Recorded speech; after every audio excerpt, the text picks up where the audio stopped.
മലയാള സാഹിത്യത്തിലെ മഹാമേരുവിന് കണ്ണുനീരോടെ വിട. കോഴിക്കോട് മാവൂർ റോഡ് ശ്മശാനത്തിൽ ഔദ്യോഗിക ബഹുമതികളോടെയായിരുന്നു സംസ്കാരം.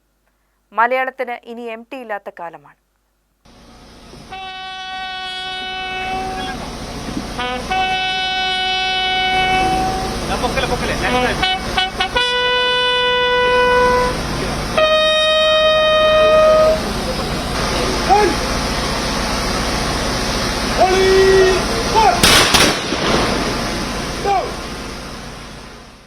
മലയാളത്തിന്റെ എക്കാലത്തെയും പ്രിയ സാഹിത്യകാരൻ എം.ടി. വാസുദേവൻ നായരെ അവസാനമായി ഒരു നോക്ക് കാണാൻ ഒഴുകിയെത്തിയത് ആയിരങ്ങളാണ്.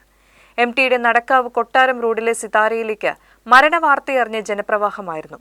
രാഷ്ട്രീയ സാഹിത്യ സാംസ്കാരിക രംഗത്തെ പ്രമുഖരും എം.ടിയെ കാണാനെത്തി.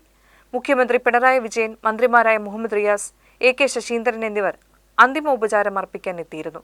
CPM കേന്ദ്ര കമ്മിറ്റി അംഗം EP. Jayarajan, Goa governor P.S. Sreedharan Pillai, നടൻ സുരാജ് വെഞ്ഞാറമ്മൂട്, നടി കുട്ടിയടത്തി വിലാസിനി എന്നിവരും സംവിധായകൻ ഹരിഹരൻ, M. മുകുന്ദൻ എന്നിവരും ആദരാഞ്ജലി അർപ്പിച്ചു. എം.ടിയുടെ വിയോഗത്തിൽ രാഷ്ട്രപതി ദ്രൗപദി മുർമുവും പ്രധാനമന്ത്രി നരേന്ദ്രമോദിയും ലോക്സഭാ പ്രതിപക്ഷ നേതാവ് രാഹുൽ ഗാന്ധിയും അനുശോചിച്ചിരുന്നു.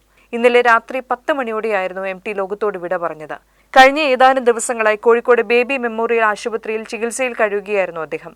അദ്ദേഹത്തിന്റെ അന്ത്യാഭിലാഷ പ്രകാരം പൊതുദർശനം ഒഴിവാക്കി. 2 ദിവസത്തെ ദുഃഖാചരണം സംസ്ഥാന സർക്കാർ പ്രഖ്യാപിച്ചിട്ടുണ്ട്.